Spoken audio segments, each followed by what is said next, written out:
লেখিকা গৌরী কিশোরীর শাশুড়ি বৌমার সম্পর্ক। অর্ণব কাউকে কিছু না জানিয়েই হঠাৎ করে বিয়ে করে বাড়ির দরজায় এসে দাঁড়িয়েছে হেমন্তীকে সাথে নিয়ে। মা বাসন্তী দেবী তার প্রাণপ্রিয় ছেলে আর তার পাশে বিবাহিতা একটা মেয়েকে দেখে যেন আকাশ থেকে বললেন, বাবু, পাশে এই মেয়েটা কে? অর্ণব তখন বলল, মা, একে আমি বিয়ে করেছি। আমি তোমাকে পরে সব কথা গুছিয়ে বলছি, আগে ভেতরে ঢুকতে দাও। কিন্তু বাসন্তী দেবী কিছুই বুঝতে পারছেন না তার ছেলে তাকে না বলে বিয়ে করে এনেছে। তিনি দরজা থেকে সরে দাঁড়ালেন। অর্ণব ঢুকলো ঘরে, পেছনে ঢুকলো হেমন্তী মাথা নিচু করে। তারপর জানালো অর্ণব, দেখো মা, আমি তোমাকে না জানিয়ে বিয়ে করতে চাইনি।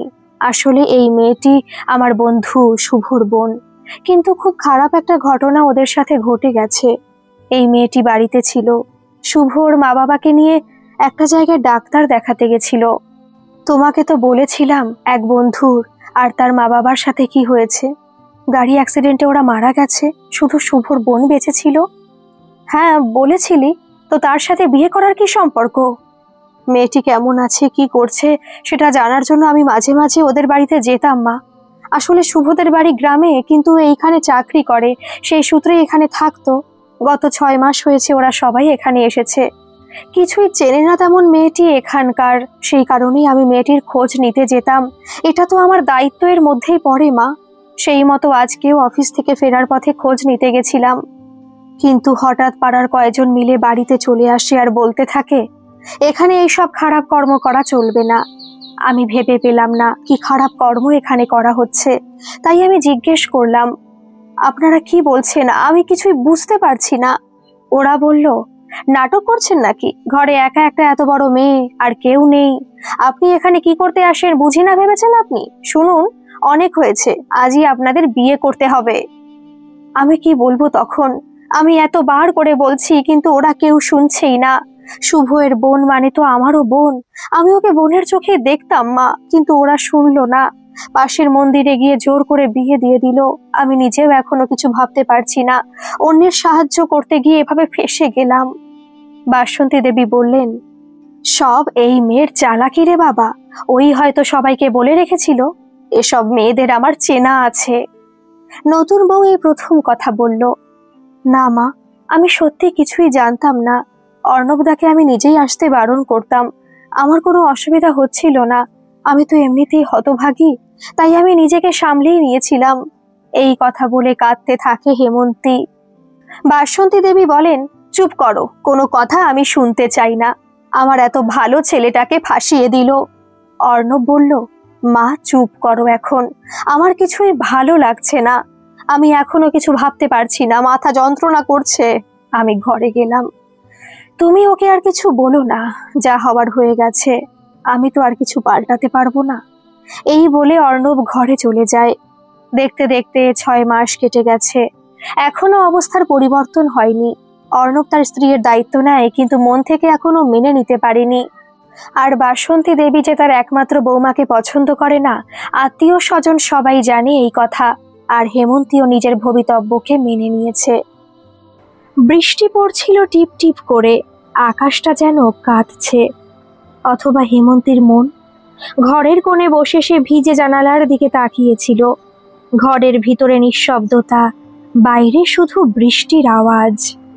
হেমন্তী এই বাড়ির নতুন বৌমা, মাত্র 6 মাস হয়েছে তার বিয়ে, কিন্তু শাশুড়ির চোখে সে এখনো অচেনা। শাশুড়ি বাসন্তী দেবী এক কড়া ধাঁচের মানুষ। মুখে মুখে বলেন, আমি যা বলি সেটাই হবে। এই বাড়ি আমি বহু বছর ধরে সামলাচ্ছি, কেউ কিচ্ছু শেখাতে আসবে না। হেমন্তী প্রথম দিকে ভেবেছিল সময়ের সঙ্গে সঙ্গে হয়তো সম্পর্কটা সহজ হয়ে উঠবে, কিন্তু না। প্রতিদিন একটা না একটা বিষয় নিয়ে ঝগড়া, অপমান অথবা ঠান্ডা তাচ্ছিল্য। একদিন সকালে হেমন্তী চা বানিয়ে দিলেন শাশুড়ির হাতে। বাসন্তী দেবী মুখ ঘুরিয়ে বললেন, দুধের গন্ধ নেই, জল দিয়ে বানানো বুঝি? আমার জন্য স্পেশাল কিছু করা শেখো আগে। হেমন্তীর মুখ লজ্জায় লাল হয়ে উঠল। শাশুড়ি চলে গেলেন, কিন্তু হেমন্তী একটাও কথা বলল না। এইভাবেই তো চলছে। তার স্বামী অর্ণব একজন ব্যাংক ম্যানেজার। ব্যস্ত জীবন, সকালবেলা অফিস, রাতে এসে খেতে খেতে ফোন ঘাটেন, শাশুড়ির সঙ্গে কি চলছে তা দেখেন, কিন্তু কখনো মুখ খোলেন না। হেমন্তী বুঝে গিয়েছে এই লড়াই তাকে একাই লড়তে হবে। সন্ধ্যায় হেমন্তী কিচেনে কাজ করছিল, হঠাৎ শাশুড়ির ঘর থেকে একটা আওয়াজ এলো, উফ মা গো! দৌড়ে গিয়ে দেখে বাসন্তী দেবী পড়ে গেছেন, পা মচকে গেছে। হেমন্তী ভয়ে কেঁপে উঠল, মা, আপনি ঠিক আছেন? বাসন্তী দেবী মুখ ফিরিয়ে বললেন, তুই ছুবি না আমায়, তোর হাত লাগলে আমার হাড়েও ব্যথা হবে। তবুও হেমন্তী ওষুধ এনে দিল, পা বেঁধে দিল। এক ফোঁটা জল না খেয়ে সারা রাত তার পাশে বসে থাকলো। সকালে উঠে বাসন্তী দেবী বললেন, তুই সারা রাত জেগেছিলি? হেমন্তী মাথা নুইয়ে বলল, আপনার জ্বর আসছিল মা, আমি না থাকলে আপনি। বাসন্তীর চোখের কোণে এই প্রথমবার জল দেখা গেল। সকালে উঠে হেমন্তী রান্নাঘরে ঢুকেই দেখল বাসন্তী দেবী চুপ করে বসে আছেন, চুল খোলা, চোখ লাল, যেন রাতটা একটুও ঘুমাননি। হেমন্তী মৃদুস্বরে বলল, মা, আজ সকালের জন্য খিচুড়ি করব। আপনি তো পা রাখতে পারছেন না, বাইরে থেকে কিছু আনতে পারবেন না। বাসন্তী কিছু বললেন না, শুধু একবার তাকালেন। সেই চোখে আজ একটু কম রাগ আর একটু বেশি প্রশ্ন। হেমন্তী রান্না করতে করতে একটা পুরনো গান গুনগুন করে গাইছিল, তুমি যে আমার, ওগো তুমি যে আমার। বাসন্তী দেবী এই সুরে এক মুহূর্ত চমকে উঠলেন, এই গানটা কোথায় শিখলি? বাড়িতে মা গাইতো, ছোটবেলা থেকে শুনে শুনেই শিখেছি। তোর মায়ের নাম কি? সুজাতা দে। সুজাতা? মফস্বলের কলেজে গান শেখাতো না? হেমন্তীর চোখ বড় হয়ে গেল। আপনি আমার মাকে চিনতেন? চিনতাম না বললে মিথ্যে বলা হবে। কলেজে ওর সঙ্গেই গান শিখতাম, ওর কণ্ঠ ছিল একেবারে সোনার মতো। ও আমাকে একবার প্রতিযোগিতায় জিততে সাহায্য করেছিল। এই প্রথম বাসন্তী দেবীর মুখে হাসি। বহুদিন পর যেন মনে পড়ল সেই মেয়েটিকে, সুজাতা, যে ছিল তার প্রিয় বান্ধবী। কয়েক মুহূর্ত নীরবতা, তারপর বাসন্তী দেবী হঠাৎ বললেন, তোকে আমি কখনো আপন করে নিতে পারিনি, কিন্তু আজ বুঝলাম তুই তো সেই সুজাতার রক্ত, যে শুধু নিজের কথা ভাবে না, সবাইকে আপন ভাবে। সকালটা আজ অন্যরকম ছিল। রান্নাঘরে ঢুকে হেমন্তী অবাক হয়ে দেখলেও বাসন্তী দেবী আগে থেকেই চা বসিয়েছেন। চা করে ফেলেছি, চল একসাথে খাই।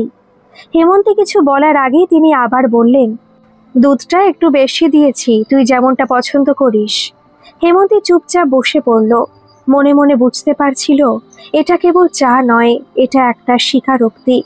চা খেতে খেতে হঠাৎ বাসন্তী দেবী জিজ্ঞেস করলেন, তোর স্বামী অর্ণব কেমন আছে তোকে নিয়ে? হেমন্তী একটু থমকে গেল। এমন প্রশ্ন তিনি আজ পর্যন্ত করেননি।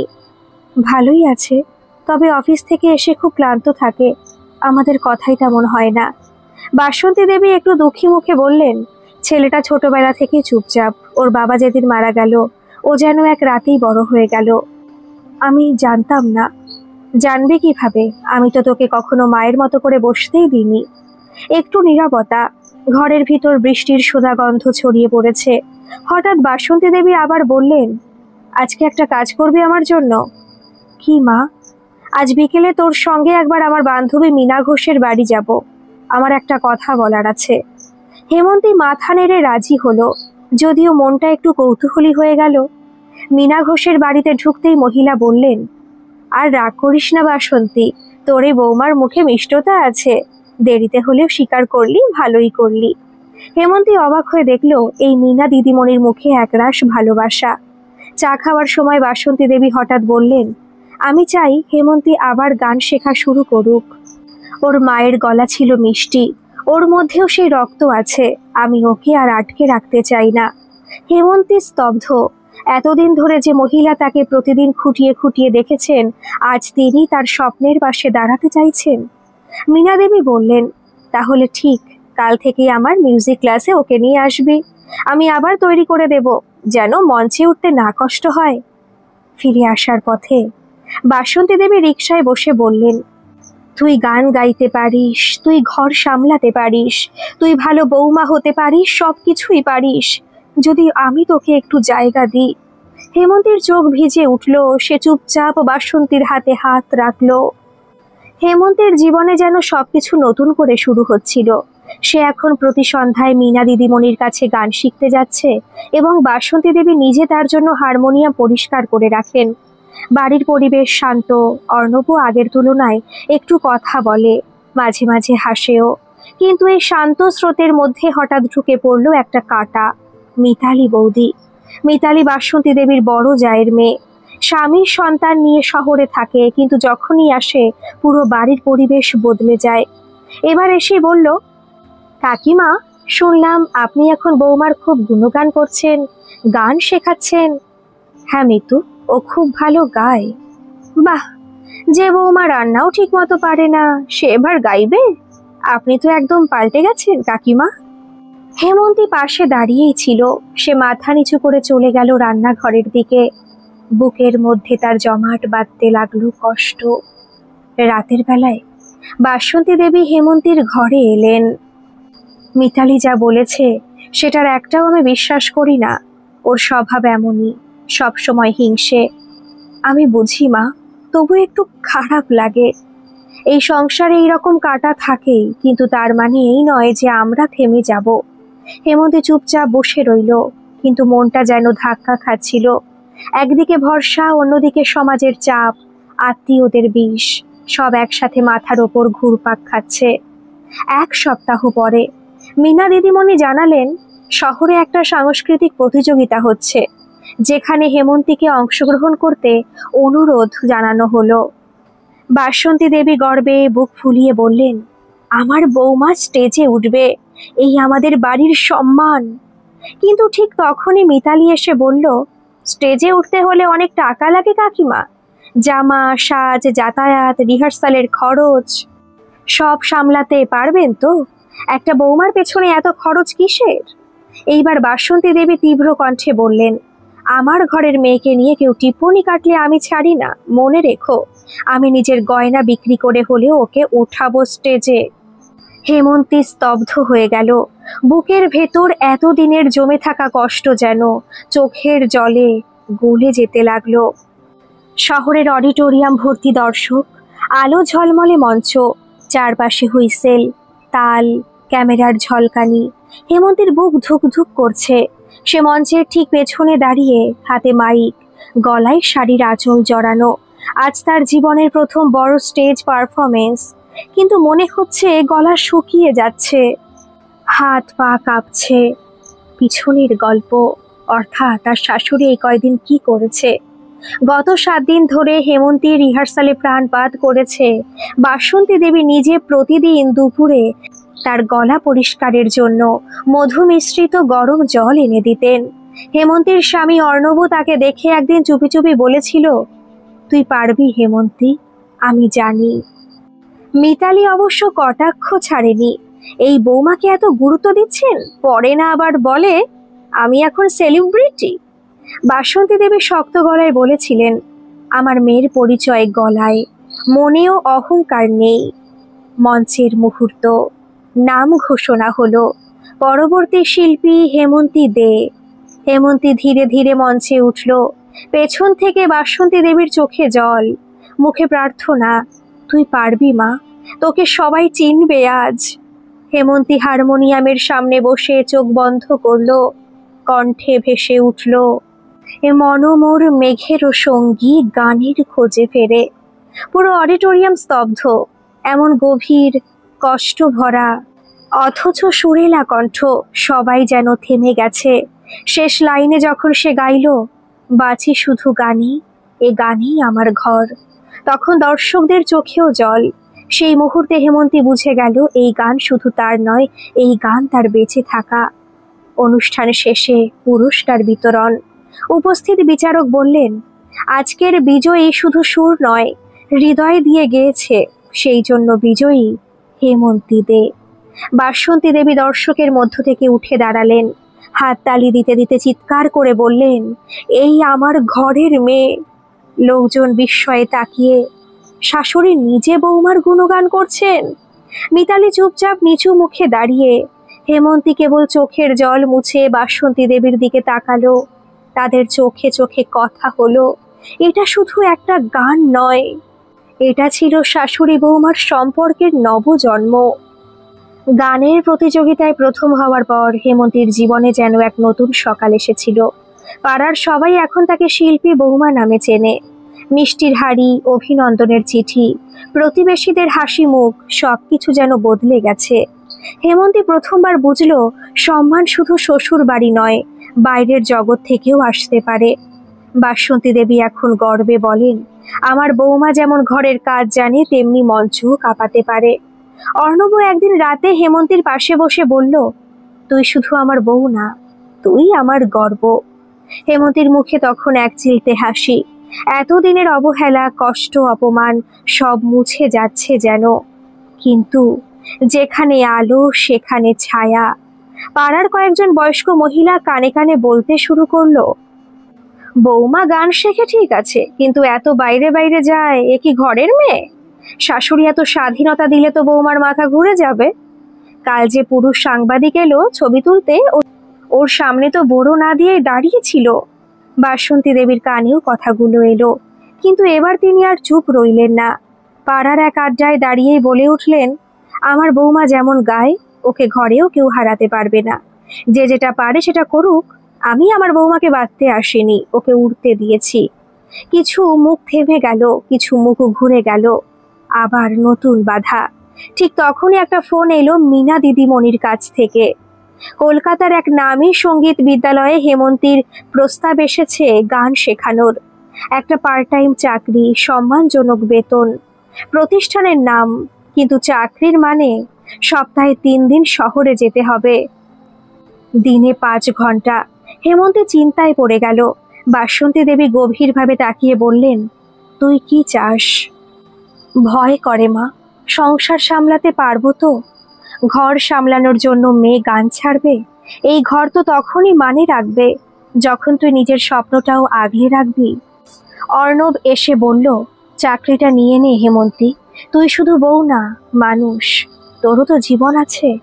হেমন্তের চোখে জল এসে গেল। একটা পরিবার যেখানে একদিন ওর নিজের জায়গা ছিল না, আজ সেই পরিবারই ওকে সামনে এগিয়ে যেতে বলছে। কলকাতার সেই সঙ্গীত প্রতিষ্ঠানটি ছিল শহরের এক কোণে, গাছপালায় ঘেরা শান্ত পরিবেশ। প্রথম দিন হেমন্তীর মনে হচ্ছিল সে যেন এক নতুন দুনিয়ায় পা রাখছে। গেটের বাইরে নাম ফলকে বড় বড় অক্ষরে লেখা, সুরবিতান, ইনস্টিটিউট অফ ক্লাসিক্যাল মিউজিক। অফিসে ঢুকতে এক সদ্য ত্রিশোর্ধ্ব মানুষ এগিয়ে এলো, পরিপাটি পোশাক, চোখে চশমা। আপনি কি হেমন্তী দে? আমি অনির্বাণ, এই ইনস্টিটিউটের কোঅর্ডিনেটর। জি আমি। আপনার পারফরমেন্সের ভিডিও দেখে সবাই মুগ্ধ, আমরা খুব আশাবাদী। হেমন্তী লজ্জা পেয়ে মৃদু হাসল। এত প্রশংসা সে অভ্যস্ত নয়। ক্লাস শুরু হলো। প্রথম ক্লাসে ছাত্রছাত্রীরা তার গান শুনে মুগ্ধ। অভিভাবকেরা এসে বলে, আপনার গলায় মা সরস্বতী বসেন বুঝি? আমাদের ছেলে মেয়েদের এমন সুর দিয়ে মানুষ করে তুলুন। হেমন্তীর ভেতরটা আনন্দে ভরে ওঠে। তবে অনির্বাণের ব্যবহার একটু বেশি আন্তরিক হয়ে উঠছে প্রতিদিন। প্রথমে গানের প্রশংসা, তারপর ছোটখাটো উপহার, তারপর, হেমন্তীদি আজ একটু দেরি হয়েছে, আপনাকে বাড়ি পৌঁছে দিই? না না, আমার শ্বশুর বাড়ির লোকেরা অপেক্ষা করছেন, আমি চলে যাব। একটা গান শুনিয়ে যাবেন, শুধু আমার জন্য? হেমন্তী কিছু না বলে ব্যাগ কাঁধে নিয়ে বেরিয়ে পড়ল। ভেতরে ভেতরে একটা অস্বস্তি, কিন্তু বাইরে থেকে মুখে শান্তি। বাড়ি ফিরে দেখে বাসন্তী দেবী অপেক্ষা করছেন। হেমন্তী দরজায় ঢুকতেই বললেন, আজকে দেরি হলো মা? রাস্তায় ট্রাফিক ছিল মা, ক্লাসটা শেষ হতে একটু সময় লাগলো। বাসন্তী দেবী তাকিয়ে থাকলেন একদৃষ্টে। তিনি কিছু বললেন না, কিন্তু হেমন্তী বুঝে গেল মা কিছু আঁচ করতে পেরেছেন। এক সন্ধেবেলা অনির্বাণ হঠাৎ হেমন্তীকে জানালো, পরের মাসে মুম্বাইতে একটা অনুষ্ঠানে আপনাকে গান গাইতে হবে, আমি নিজে যাব, আপনি আর আমি। আমার স্বামী আর শাশুড়ির অনুমতি ছাড়া আমি কিছু করতে পারবো না। তাহলে আপনি শুধু ঘরের বউ হয়ে থাকুন। শিল্পী হলে স্বাধীনতা রাখতে হয়। আপনি কি এখনো শুধু বৌমা হয়ে থাকতে চান? এই প্রশ্নটা হেমন্তীর হৃদয়ে ধাক্কা দিল। রাতের বেলায় হেমন্তী মন খারাপ করে রান্নাঘরে দাঁড়িয়েছিল। বাসন্তী দেবী পেছন থেকে এসে বললেন, অনির্বাণ অনেক কথা বলছে বুঝি? হেমন্তী হতভম্ব। আপনি জানেন? হ্যাঁ। একজন মহিলা যখন বাইরে পা রাখে তখন তার চারপাশে অনেক চোখ থাকে, আমি জানি। তুই কখনো নিজেকে হারাবি না, কিন্তু কথা দে, কিছু হলে আমায় প্রথম জানাবি। হেমন্তী কেঁদে ফেলে। আমি শুধু গান করতে চেয়েছিলাম মা, কখনোই এসব ভাবিনি। বাসন্তী দেবী তার মাথায় হাত রেখে বললেন, তুই শুধু গান কর, বাকি লড়াই আমি সামলাবো। কলকাতায় এক বড় সাংস্কৃতিক উৎসব, সেখানে সুরভিতার ইনস্টিটিউট থেকে দুজন শিল্পী অংশ নেবে, হেমন্তী এবং আরও একজন সিনিয়র গায়ক। অনির্বাণ একদিন হেমন্তীকে বলল, এই ফেস্টিভ্যালে অংশ নিতে হলে আপনাকে একদিন আগে রওনা হতে হবে, কারণ মিডিয়া মিটিং, সাজসজ্জা, প্র্যাকটিস সব আগে ভাগে করতে হয়। হেমন্তীর সন্দেহ হয়। সে বলল, আমার সঙ্গে আমার স্বামী বা আমার শাশুড়ি যেতে পারেন? না না, অফিসিয়াল জায়গায় ব্যক্তিগত লোকেদের নিয়ে যাওয়া পেশাদারিত্বের বিরুদ্ধে। হেমন্তী বাসায় ফিরে সব খুলে বলল। অর্ণব রেগে উঠল, তুই যাবি না? ব্যাস, ওর মনে কিছু আছে, আমি বুঝতে পারছি। বাসন্তী দেবী চুপ করে বললেন, তুই যাবি, কিন্তু আমি যাব তোর সঙ্গে। ও কি চায় সেটা বুঝে নিতে হবে। কিন্তু মা, আপনি, একটা মেয়ে যখন লড়াই করে ঘর থেকে বাইরে যায় তখন তার পাশে কেউ না থাকলে সে হেরে যায়। আমি থাকবো। পরদিন অনির্বাণ খুব বিরক্ত হলো। আপনার শাশুড়ি এসেছেন? হেমন্তী শান্তভাবে বলল, হ্যাঁ, উনি আমার আত্মবিশ্বাস, উনি না থাকলে আমার গান জমে না। অনির্বাণ রাগ চেপে বলল, ঠিক আছে। কিন্তু সন্ধেবেলা হঠাৎ হেমন্তীর ফোনে এক এমএমএস আসে, একটা ছবি যেখানে হেমন্তী ও অনির্বাণকে খুব ঘনিষ্ঠভাবে দাঁড়ানো দেখানো হয়েছে, অথচ সে জানে এটা জাল। বাসন্তী দেবী ছবিটা দেখে বললেন, এই ছবিটা জাল, কেউ ইচ্ছে করে করেছে। তোকে কালই মঞ্চে উঠতে হবে, আর গানে কণ্ঠে সত্যতার মধ্যে দিয়ে মানুষকে বুঝিয়ে দিতে হবে তুই কে। মঞ্চে অগ্নি পরীক্ষা শুরু হলো। সেদিন রাতে অডিটোরিয়াম ভর্তি লোক। মঞ্চে উঠে হেমন্তী বলল, আজ গান গাওয়ার আগে একটা কথা বলতে চাই। একজন মহিলা যখন নিজের স্বপ্ন পূরণ করতে চায় তখন তাকে অনেক পথ চলতে হয়, অনেক মানুষ বিশ্বাস ভেঙে দিতে চায়। তবু আমি বিশ্বাস করি সত্যের কণ্ঠ সবচেয়ে শক্তিশালী। তারপর সে গাইল, আমি কেবল গানের পাখি, আমার ডানায় নেই প্রবঞ্চনা। পুরো হল নিঃশব্দ। এরপর জোর করতালি। অনুষ্ঠানের কর্তৃপক্ষ অনির্বাণকে ডেকে জিজ্ঞেস করেন এমএমএস এর ব্যাপারে। অনির্বাণ স্বীকার করে সে হেমন্তীর কাছ থেকে প্রত্যাখ্যাত হয়ে এই অপমান করতে চেয়েছিল। তাকে চাকরি থেকে বরখাস্ত করা হয় এবং ইনস্টিটিউট হেমন্তীকে অনারারি গেস্ট টিচার হিসেবে নিয়োগ দেয়। আষাঢ়ের রোদ ঝলমলে সকাল। হেমন্তী এক কাপ চা হাতে বারান্দায় দাঁড়িয়ে আছে। পাশে বসে আছেন বাসন্তী দেবী, চোখে গর্বের দীপ্তি। রেডিওতে তখন হেমন্তীর গাওয়া রেকর্ডেড গান বাজছে, এই জীবনের সুর হারাতে জানে না। বাসন্তী দেবী বললেন, তুই যখন প্রথম এ বাড়িতে এলি তোকে দেখে মনে হয়েছিল তুই খুব সাধারণ, কিন্তু তোর ভিতরে ছিল এক অসাধারণ শক্তি। না মা, আপনি না থাকলে আমি হয়তো আজও থেমে থাকতাম। আপনি আমার ভেতরের সুরটা চিনেছিলেন। একদিন সকালবেলা পাড়ার মহিলারা এসে বলল, হেমন্তী বৌমা, আপনার গান তো এখন টিভিতে পর্যন্ত বাজছে, একটা অটোগ্রাফ দেবেন। আশ্চর্য, যেদিন আপনি স্টেজে গাইলেন আমার ছেলের বন্ধুরা বলল, তোর তোর পাড়ার বৌমা নাকি ফেমাস। হেমন্তী লজ্জা পেয়ে মিষ্টি হেসে বলল, সবটাই মা আর আপনাদের আশীর্বাদে হয়েছে। কিন্তু তখনই এসে পড়ল সেই মিতালি বৌদি, যিনি একদিন তাকে তুচ্ছ করেছিলেন। সে এবার হাসি মুখে বলল, হেমন্তী, আমি জানি না কি করে বলি। একদিন তোকে অপমান করেছিলাম, কিন্তু আজ বুঝি তুই অনেক বড় মেয়ে, তুই তো ঘরের গর্ব।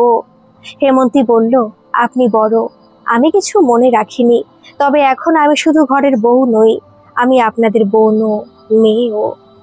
একটি চিঠি। সেদিন সন্ধ্যায় হেমন্তীর হাতে একটি চিঠি আসে।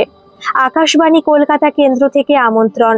তাকে বলা হয়েছে জাতীয় স্তরের এক অনুষ্ঠানে মুখ্য শিল্পী হিসাবে গান গাইবেন। হেমন্তীর চোখে জল চলে আসে। অর্ণব পাশে দাঁড়িয়ে বলল, তুই যা খুশি কর, এইবার তুই শুধু আমার হেমন্তী না, তুই দেশের হেমন্তী। বাসন্তী দেবী এসে কাঁধে হাত রেখে বললেন, আজ আমার নিজের মেয়েকে হারিয়ে পেলাম। দিল্লির ভারতীয় সঙ্গীত সম্মেলন, এক বিশাল আয়োজন, দেশ বিদেশের গায়ক গায়িকারা উপস্থিত। হেমন্তীর নাম ঘোষণার পর অনেকে অবাক হয়েছিল, একটা মফস্বলের মেয়ে, নাম শুনেনি তো। হেমন্তী কলকাতা থেকে দিল্লি রওনা হলো অর্ণব আর বাসন্তী দেবীকে নিয়ে। বাসন্তী দেবী বললেন, এখন তুই শুধু আমার বৌমা না, তুই আমাদের সব মহিলার আশা। হেমন্তী মাথা নিচু করে মৃদু হেসে বলল, আপনার কথাই আমার শক্তি মা। অনুষ্ঠানের প্রস্তুতি শুরু হলো। অনুষ্ঠানের আগের দিন রিহার্সাল চলছিল। বড় বড় শিল্পীরা নিজেদের দলের সাথে ব্যস্ত। হেমন্তী একা বসেছিল হারমোনিয়াম নিয়ে। তখন এক গায়িকা এগিয়ে এসে বললেন, তোমাকে একা বসে থাকতে দেখে একটু অবাক হলাম। এই অনুষ্ঠানে তো সবাই বড় বড় গুরুজির ছাত্রী। হেমন্তী মাথা নত করে বলল, আমি গ্রামের মেয়ে, আমার গুরুজি আমার মা। ওই মহিলা কটাক্ষ করে হেসে চলে গেলেন। সেই রাতে হোটেল রুমে হেমন্তী কান্না চেপে রাখলো। বাসন্তী দেবী বললেন, তুই যখন গাইবি তখন শুধু গান গাইবি না, সত্যি গাইবি। যাদের মন সাদা তারাই আকাশে ছুঁতে পারে। মঞ্চের দিন, দর্শক আসন ভর্তি, মন্ত্রী, শিল্পী, বিচারক সবাই উপস্থিত। ঘোষণা হলো, এবার মঞ্চে আসছেন হেমন্তী দে, বাংলার প্রতিনিধি। হেমন্তী উঠে দাঁড়ালো, বুক কাঁপছে কিন্তু চোখে জেদ।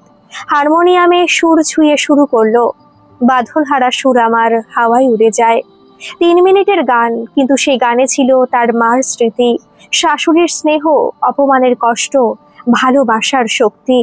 শেষ লাইনে গাইল, আমি ঘরের মেয়ে, গানের পথিক, আকাশই আমার ঠিকানা। সম্পূর্ণ হলো নিঃশব্দ, তারপর এক তীব্র করতালি। দর্শকের উঠে দাঁড়িয়ে অভিনন্দন। অনুষ্ঠানের পর জুরি বোর্ড থেকে বলা হলো, এই গায়িকা প্রথাগত নয়, কিন্তু তার গানে এমন আত্মা আছে যা আজকাল খুব কম দেখা যায়। হেমন্তী পুরস্কার পেয়ে অশ্রুসিক্ত চোখে বলল, এই সম্মান শুধু আমার নয়, আমার শাশুড়ি মায়ের, যিনি আমাকে ঘর থেকে মঞ্চে নিয়ে এসেছেন। বাসন্তী দেবী কাঁদলেন, এবার গর্বে। দিল্লির অনুষ্ঠান শেষে বাড়ি ফিরে হেমন্তী আর শান্ত থাকতে পারছিল না। তার মনে হচ্ছিল সে শুধু নিজের জন্য গান গাইছে না, তার গান এখন অনেকের আশা, সাহস, আত্মবিশ্বাস। একদিন সকালে সে বাসন্তী দেবীর সামনে বলল, মা, আমি একটা সঙ্গীত শিক্ষা কেন্দ্র খুলতে চাই, শুধু শহরের নয়, গ্রামের মেয়েরা যাতে এসে গান শিখতে পারে। অনেক মেয়ে তো আজও ঘরের বাইরে পা ফেলতে পারে না। বাসন্তী দেবী চুপ করে রইলেন, তারপর ধীরে হাঁটলেন ভেতরের ঘরে আর ফিরলেন একটা পুরনো কাঠের বাক্স নিয়ে। বাক্স খুলে বের করলেন তার 3টে সোনার গয়না। এগুলো তোর শ্বশুর আমাকে বিয়ের সময় দিয়েছিলেন, আমি এগুলো কোনোদিন ছুঁইনি। আজ এগুলো বিক্রি কর আর খুলে ফেল তোর মায়ের মঞ্চ। হেমন্তীর চোখে জল, সে জানতো না মায়ের ভালোবাসা এত নিঃস্বার্থ, এত সাহসী। 2 মাসের মধ্যে পুরনো বাড়ির এক অংশে তৈরি হলো মায়ের মঞ্চ, সঙ্গীত শিক্ষা কেন্দ্র। প্রথম দিনেই 12 জন ছাত্রী ভর্তি হলো। পাড়ার মেয়েরা, গৃহবধূ, এমনকি এক বিধবা বৃদ্ধাও এলেন গান শিখতে। কেউ গাইতে জানে না, কিন্তু সবাই গাইতে চায়। হেমন্তী প্রথম ক্লাসে বলল, এই মঞ্চে গলা বড় না, মন বড় হতে হয়। আমরা সবাই এখানে শেখার জন্য এসেছি। বাসন্তী দেবী প্রতিদিন সকালে ক্লাসের আগে ঘর মুছে দেন। মেয়েরা তাকে এখন ডাকে মায়ের মা। কিন্তু চুপি চুপি আলোচনা শুরু হয় গ্রামে, বৌমা এখন শিক্ষক, শাশুড়ি এখন ঝাড় দেয়, গানের নাম করে লোক দেখানো হচ্ছে। একদিন বাজারে বাসন্তী দেবীকে দেখে এক বৃদ্ধা বললেন, তুমি এত বড় পরিবারের মা, তোমার বৌমা তো এখন সেলিব্রিটি, এত কাজ করো কেন? বাসন্তী উত্তর দিলেন শান্ত গলায়, ও শুধু আমার বৌমা না, ও আমার অহংকার। আর ও যেখানে গান শেখায় আমি সেখানে আশীর্বাদে ঝাঁট দিই। কিছুদিন পর রাজ্য সরকার মায়ের মঞ্চকে স্বীকৃতি দেয়। নতুন ঘর তৈরি হয়, নতুন যন্ত্রসঙ্গীত, নতুন শিক্ষক নিয়োগ হয়। একদিন কলকাতা থেকে এক সাংবাদিক এসে ডকুমেন্টারি বানাতে চাইল এই কেন্দ্রকে নিয়ে। হেমন্তী একটাই শর্ত রাখলো, আমার কথা বলার আগে আমার মাকে দেখাবেন, যিনি শাশুড়ি ছিলেন আজ মঞ্চের ভিত্তি। বর্ষার শেষ প্রান্তে মেঘলা বিকেল, মায়ের মঞ্চের ক্লাস চলছে। হেমন্তী তান শিখাচ্ছেন নতুন ছাত্রীদের। তখনই গেটের বাইরে একটি গাড়ি এসে থামে। হেমন্তী এগিয়ে গিয়ে দেখে মিতালি বৌদি নামছেন। মুখ শুকনো, চোখে ক্লান্তি, শরীর যেন কিছুটা ভেঙে পড়েছে। মিতালি বৌদি? হ্যাঁ হেমন্তী, আমি আর থাকতে পারিনি। আমার স্বামী এখন প্রায় সর্বশান্ত, আমি নিজেই অসুস্থ। ডাক্তার বলেছে একা থাকা ঠিক নয়। ভাবলাম একবার তোমার কাছে আসি। চারপাশটা নিস্তব্ধ। এই সেই মিতালি যিনি একদিন বলেছিলেন, ঘরের বৌমা হয়ে গান, বেশি স্বাধীনতা দিলে মাথা ঘুরে যায়। আজ তিনি আশ্রয় খুঁজছেন হেমন্তীর ঘরে। হেমন্তী চুপ করে ভেতরে নিয়ে এলো। রান্নাঘরে খবর পৌঁছতে বাসন্তী দেবী এলেন। তিনি একদৃষ্টে তাকিয়ে থেকে বললেন, মিতালি, তোর মুখ দেখে সব বুঝতে পারছি। তোর অহংকার যখন ছিল তুই আমাকে অন্ধ মায়ের মতো বলেছিস। আজ আমি যদি সত্যি মা হয়ে থাকি তাহলে এই ঘরে আশ্রয় তোর আছে।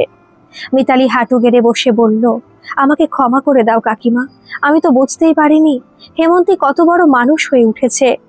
কয়েকদিন পর মিতালি মায়ের মঞ্চে থেকে যেতে শুরু করে। সে ভোরে উঠে ঝাড় দেয়, বাসন্তী দেবীকে গরম জল দেয়, আর হেমন্তীর ক্লাসের শেষে এক কোণে চুপ করে বসে গান শোনে।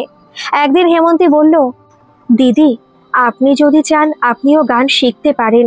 মিতালি ভয়ে ভয়ে জিজ্ঞেস করলো, আমি আমি তো কণ্ঠই খুলিনি কোনোদিন। সেই জন্যই তো শেখা শুরু করা উচিত। আমি আজ বৌমা, কিন্তু কাল এক নতুন মেয়ে আসবে। আপনার গল্পটা তাকে অনুপ্রাণিত করবে। এক সন্ধ্যায় একটা ছোট্ট গানের অনুষ্ঠানে হেমন্তীর ছাত্রীরা পরিবেশনা দিচ্ছে। শেষে হঠাৎ ঘোষক মাইকে বললেন, আজকের অনুষ্ঠানে বিশেষ অতিথি হিসেবে গান গাইবেন আমাদের দিদি, যিনি এই মঞ্চে এসে নতুন করে বাঁচতে শিখেছেন, মিতালি দেবী। মিতালি কাঁপা গলায় বলল, আমি একদিন হেমন্তীকে অপমান করেছিলাম, কারণ আমি বুঝতে পারিনি তার শক্তি। আজ আমি গান শিখছি, কারণ ও আমাকে ক্ষমা করেছে। এই মঞ্চ শুধু গান শেখায় না, এখানে মানুষও বদলায়।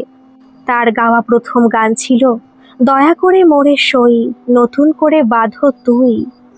শীতকাল, পৌষ মাস, মায়ের মঞ্চে ছাত্রছাত্রীদের ব্যস্ততা বেড়েছে, কারণ হেমন্তীকে কেন্দ্র করে আয়োজন হচ্ছে এক বড় অনুষ্ঠান, জাতীয় সুর সম্মান। এই পুরস্কার বাংলায় খুব কম শিল্পী পেয়েছেন। এবার হেমন্তীর নাম এসেছে চূড়ান্ত তালিকায়। কলকাতা, মুম্বাই, দিল্লির বহু সংবাদপত্রে ছাপা হয়েছে তার নাম। একজন বৌমার সঙ্গীত যাত্রা, যিনি দেশকে গান শিখিয়ে চলেছেন। বাসন্তী দেবী একদিন বললেন, তোকে নিয়ে আমার গর্ব আর ধরে না রে। যখন দেখছি তুই গান শেখাচ্ছিস মনে হয় যেন আমার নিজের জীবনটাই তুই ছুঁয়ে ফেলেছিস। হেমন্তী বলল, আপনি না থাকলে আমি কিছুই হতাম না মা, এই পুরস্কার আপনার জন্য। কিন্তু এক সপ্তাহ বাকি সম্মানটির অনুষ্ঠানে। ঠিক তখনই এক রাতের বেলা বাসন্তী দেবীর শ্বাসকষ্ট শুরু হয়। চোখে অস্বাভাবিক খোলা দৃষ্টি, মুখে কথা আটকে যাচ্ছে। ডাক্তার এসে বললেন, ওনার বয়স অনুযায়ী হার্ট দুর্বল হয়ে পড়েছে, পুরো বিশ্রাম দরকার। সবচেয়ে বড় কথা, ওনাকে একা ফেলে কোথাও যাওয়া যাবে না এখন। হেমন্তী স্তব্ধ হয়ে গেল। অনুষ্ঠান দিল্লিতে, পুরস্কার, জাতীয় প্রচার, ভবিষ্যতের দরজা। কিন্তু এই মহিলা যদি না থাকতেন তাহলে সেই গানই তো হতো না, পুরস্কার তো দূর কি বাত। এক চরম দ্বন্দ্ব শুরু হলো তার মনের ভেতরে। সেদিন রাতে অর্ণব বলল, তুই দিল্লি যাস, আমি মাকে দেখে রাখবো। না, যদি কিছু হয়ে যায়? পুরস্কার তো আবার আসবে, কিন্তু মা তো আর আসবে না। পুরস্কার অনুষ্ঠানের দিন দিল্লির মঞ্চে হেমন্তীর নাম ডাকা হলো, কিন্তু তার চেয়ার খালি। এক সাংবাদিক বলল, হেমন্তী দে এই মুহূর্তে মঞ্চে নেই, কারণ তিনি তার অসুস্থ শাশুড়ি মায়ের পাশে রয়েছেন। এই পুরস্কার শুধু তার সঙ্গীতের জন্য নয়, মানুষ হিসেবে তার জন্য। সেই সন্ধ্যায় হেমন্তী গায় না, কথা বলে না, শুধু বাসন্তী দেবীর মাথায় হাত বুলিয়ে দেয়। বাসন্তী দেবী ধীরে ধীরে চোখ খুলে বলে, তুই গেলি না? আমি আমার সব সেরা গান গাইতে পারি, কিন্তু আপনি আমার প্রথম সুর। আপনি না থাকলে সেই গান ফাঁকা লাগবে। বাসন্তী দেবী মৃদু হেসে বললেন, তুই যে এত বড় মানুষ হয়ে গেছিস মা, এইটাই আমার জীবনের শেষ গান। চোখ বন্ধ করলেন তিনি। সময় বহিয়া যায় নদীর স্রোতের ন্যায়। কেটে গেছে অনেক অনেক বছর। মায়ের মঞ্চ এখন এক বড় প্রতিষ্ঠানে পরিণত হয়েছে। সরকারি অনুদান, আন্তর্জাতিক ফান্ড, শতাধিক ছাত্রী, বড় বড় উৎসবে অংশগ্রহণ, সবই এখন বাস্তবতা। তবে আজকের সকালটা একটু অন্যরকম। ঘরে নতুন একজন এসেছে, হেমন্তীর বৌমা, নাম ঐশী। বিয়ের পর প্রথম দিন। ঐশী একটু কুচকানো মুখে চারপাশটা দেখছে। অল্প ঘরের পরিসর, খুব আধুনিক নয়। মা, আমি শুনেছি আপনি খুব বিখ্যাত শিল্পী, কিন্তু এটা তো খুব সাধারণ একটা বাড়ি। হেমন্তী মৃদু হাসলেন। এই সাধারণ ঘর থেকেই গান শুরু হয়েছিল মা, আর এই ঘরেই আমি একদিন এসেছিলাম তোমার মতোই, খুব সাধারণ মনে করে, একটু গর্ব নিয়ে। ঐশী চুপ করে শুনছিল। তোমাকে আমি স্বাধীনতা দেব, গান করতে বলবো না, রান্না করতে বলবো না, শুধু বলবো এই সংসারকে নিজের করে নাও। এখানে আমরা একে অপরকে মানুষ করি, বাঁধি না। ঐশী বিস্ময়ে তাকালো। আমি ভাবিনি আপনি এত সহজভাবে নেবেন। তোমাকে কেউ কঠিনভাবে নিয়েছিল, তাহলে আমায় সেই ভুলটা করতে দিও না। কিছুদিন পর ঐশী একদিন দেখে মায়ের মঞ্চে একটি কিশোরী মেয়ে কাঁদছে। তুমি গান গাইতে চাও? হ্যাঁ, কিন্তু সবাই বলে আমার গলা ভালো না। ঐশী তাকে জড়িয়ে ধরে বলল, তোমার গলায় যদি মন থাকে তাহলে গানও থাকবে।